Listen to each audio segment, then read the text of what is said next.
আসসালামু আলাইকুম। আমি মোহাম্মদ সাকিবুল ইসলাম। আমি আসছি সুপ্রিম সিড কোম্পানি থেকে, ডেপুটি রিজিওনাল ম্যানেজার, নোয়াখালী অঞ্চল। তো আমরা আজকে একটা তরমুজের জমিতে আসছি, আপনারা দেখতেই পাচ্ছেন। তো এখানে আমাদের একজন বড় চাষি আছেন, তরমুজ চাষি মোহাম্মদ রাসেল ভাই। তো রাসেল ভাই, মাশাআল্লাহ লাগাইতে পারি না। তো ফসল কেমন হইলো আপনার এবছর? মাশাআল্লাহ খুব আলহামদুলিল্লাহ। তাই আল্লাহ দিয়েছে আগুন কিং সিডের। কতটুকু জমিতে এবছর আগাম চাষাবাদ করেছেন? আমি 10 একর করছি আর কি টোটাল আগাম। আগামে না? সবগুলাই ড্রাগন কিং দিয়েছে। ইনশাআল্লাহ ফসল আল্লাহ দিয়েছে নিজের হাতে, মাশাআল্লাহ অনেক বড় সাইজ। আপনার তরমুজ চাষাবাদের বয়স কত বছর হবে? অনেক, আমি প্রায় 10 থেকে 12 বছর তরমুজ চাষ করি। তবে ড্রাগন কিং আমার ফেভারিট বীজ। আমি স্টার্টিংয়ে ফার্স্ট স্টেজে ড্রাগন কিং ছাড়া অন্য কোনো বীজ দিই না। আচ্ছা আচ্ছা। ড্রাগন কিং সবার আগে আসে, যখন মালও মাশাআল্লাহ মন জুড়ে যায় দেখতে। আচ্ছা, আপনার শুধু যেখানে বসে আছে মানে দাঁড়ায় আছে তরমুজ নিয়ে, এইখানে এই অবস্থা নাকি পুরো জমিতেই? সবগুলোতে ইনশাআল্লাহ ভালো। আমার সবগুলোতে ড্রাগন কিং ছাড়া আমি অন্য কোনো তরমুজ বীজ আগাম করি না। আচ্ছা, আপনার নোয়াখালী তরমুজ চাষি ভাইদের আগাম তরমুজ চাষাবাদ বা মধ্যম সময় যারা তরমুজ চাষ করে তাদের জন্য কি বলতে চান? আগাম যারা করতে চায় তারা সুপার সিডের ড্রাগন কিং যদি করে ফলনও ভালো হয়, সবার আগে আসবে। আচ্ছা আমি যেটা করতেছি বা করি, যেমন এই ইসলাম সর স্বর্ণদ্বীপে আমার আগে কেউ তরমুজ এখনো বাইর করতে পারে নাই, আমি আজকে তরমুজ কাটতেছি। তাই। তো যাই হোক, আজকে 31/1/2025 সাল। আমরা এইখানে ওনার ওই পাশের জমিটার থেকে ফল কাটতেছে অলরেডি।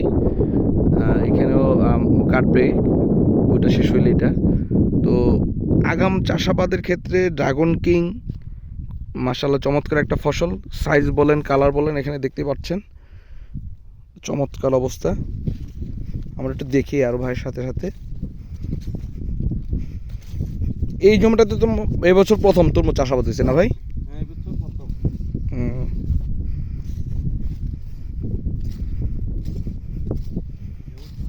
তরমুজের যে একটা কালার থাকে, হুম হুম আরতে তরমুজের কালার যদি খারাপ হয় আরতে কিন্তু রেট কম পাওয়া যায়। হুম।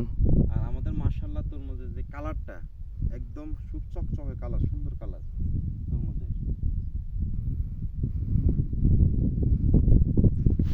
তো আপনারা যারা তরমুজ চাষি ভাই আছে তাদেরকে বলতে চান যে এই জাতটা তারা আগাম মধ্যম সবসময় তারা করতে পারবে। হ্যাঁ, আগাম মধ্যমে যাতে আগে আসে এবং কালারটা খুব সুন্দর। এটা আরতে নিলে পাইকাররা এই কালার এবং ওই যে কালার দেখে একটু আগ্রহ বেশি থাকে। কালারটা খুব সুন্দর।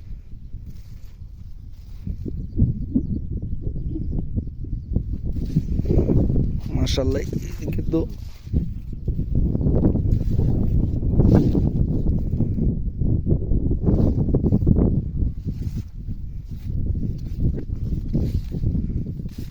মাশাআল্লাহ এক একটা তরমুজ, ওই যে ভোলা, যে সবাইবেলা ভোলা তরমুজ সবচেয়ে বড়। ইনশাআল্লাহ আমি দেখলাম যে আমার ওই তরমুজ ভোলার চেয়ে ইনশাআল্লাহ সাইজ কম না, মাশাআল্লাহ বেশি হবে ইনশাআল্লাহ।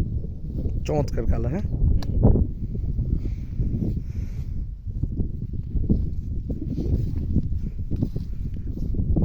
আমরা একটু পাশ দিয়ে হাঁটি।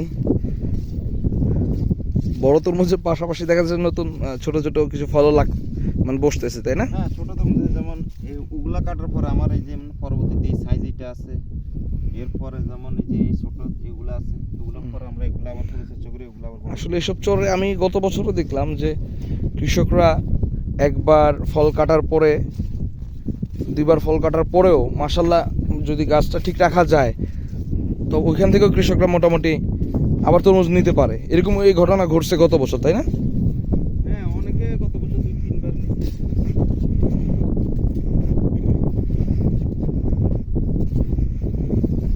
যাক, আল্লাহ আপনার মনের আশা কবুল করুক।